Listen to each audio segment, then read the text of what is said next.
Did you know that there were 24,000 spies in World War II? The Duquesne spy ring was a group of 30 men and 3 women from Germany who were sent to take down the U.S. 32 Down, 1 to Go by Madeline Sarachman.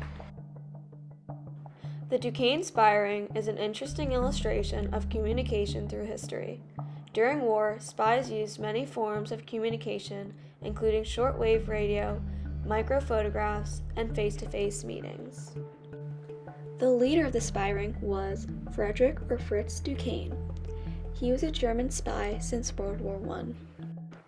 In the Duquesne spy ring, some of his spies found undercover civilian jobs in the U.S., while others worked with airlines and vessels so they could easily steal U.S. plans.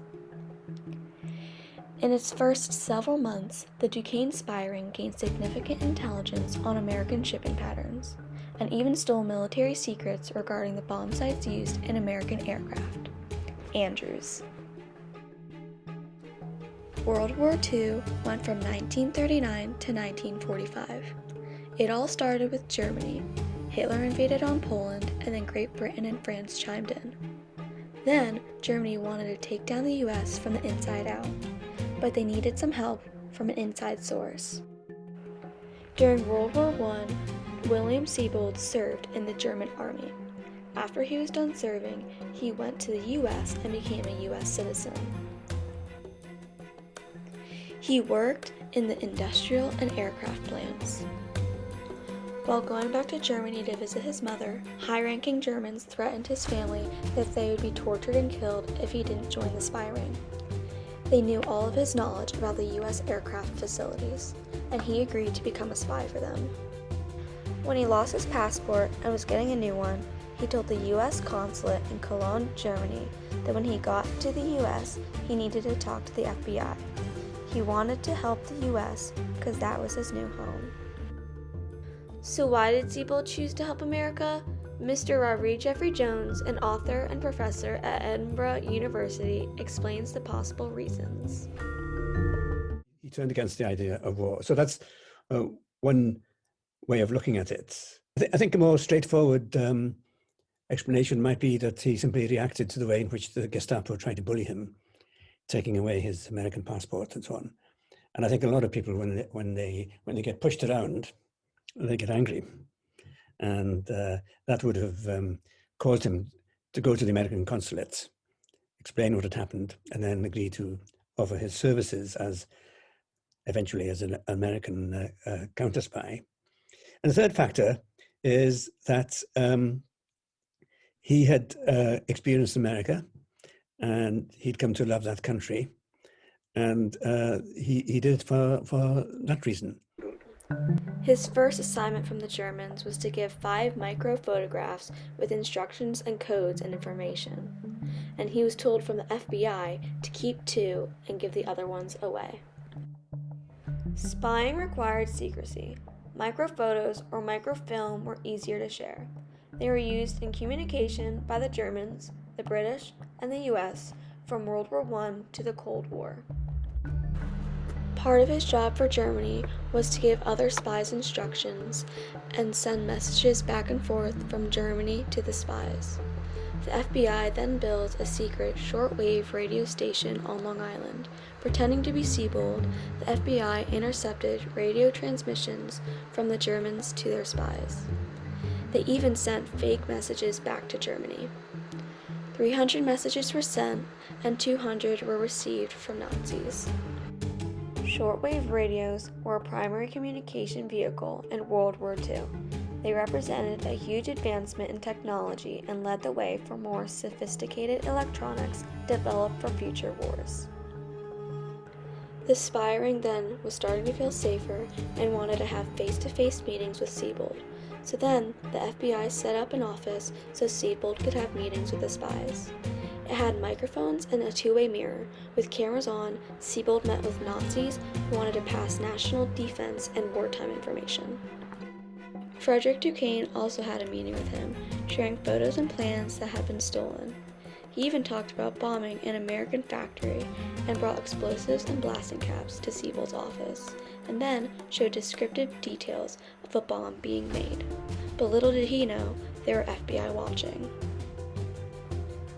Friedman said that Duquesne showed Siebold various pictures and specifications he had obtained concerning naval vessels, tanks, National Endowment for the Humanities.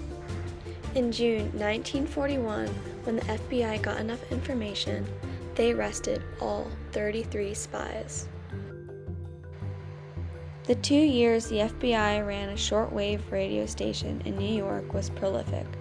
They learned what information Germany was sending its spies in the United States and controlled what was sent to Germany. Of those indicted, 19 pleaded guilty. The 14 others were found guilty at trial in the days following the Pearl Harbor attack. Spies, lies, and double agents. Mr. Roderick Jeffrey Jones explains his thoughts about Frederick Duquesne having suspicions about Siebold. And Siebold was very nervous about their encounters. I mean, he says that. He knew that Fritz Duquesne was a very experienced undercover agent. Siebold, in a way, was an amateur coming in. Obviously, the FBI trained him as best they could, but it's not the same as being a lifelong secret agent. So he was very nervous about it. And the fact that he was nervous maybe indicates an underlying fear that maybe Fritz Duquesne had seen through him. But on balance, I would say he succeeded in keeping his identity away from Duquesne. Mr. Roderick Jeffrey Jones is now going to explain his thoughts about what Frederick Duquesne would do to Siebold if he ever found out he was a double agent. It was a very nasty piece of work. You may have come across the story of his being on board the HMS Hampshire in 1916. This is a British warship. And he alerted a German submarine to the presence of the ship. And then the German submarine torpedoed the ship, and the ship sank with loss of hundreds of lives. And Duquesne jumped off the ship as he knew the torpedoes were coming, and swam to the submarine and got rescued and survived. Now, you can take that story with a pinch of salt, but the very fact that he told it indicates what a nasty turn of mind he had. And if you read about his youth, he is very proud of having killed some Zulus. Zulus were the indigenous inhabitants of South Africa, where Duquesne was. And he boasts that as a young boy, he shot some Zulus. This is not a very pleasant person. And so I think it is quite likely, given his temperament, that he would have killed Siebold. All the spies were sentenced to 300 years in jail. After the Duquesne spy ring was defeated, Siebold got a new identity and started a new life. Mr. Roderick Jeffrey Jones will now explain the impact the spy ring had on America. Well, I think that I wouldn't make a big claim for its influence.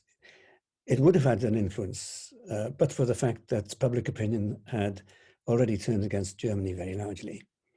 If that had not been the case, I think it would have scandalized American opinion and turned opinion against Germany. It could potentially have turned opinion against German Americans, not against Germany, but against German Americans. You know, the spectacle of dozens of German Americans spying for Germany. And this counter-espionage operation is the biggest and greatest in U.S. history. It taught us a lot about communication, especially during wartime. Advances in technology played a huge part in effectiveness of communication in World War II. Germans, British, and Americans used electronics like shortwave radio to communicate quickly and easily over distances. Hidden microphones recorded secret meetings, and photos were shrunk to fit microfilm for sharing. The US and other countries would go on to use improvements in technology to perfect wartime communications, spies or not.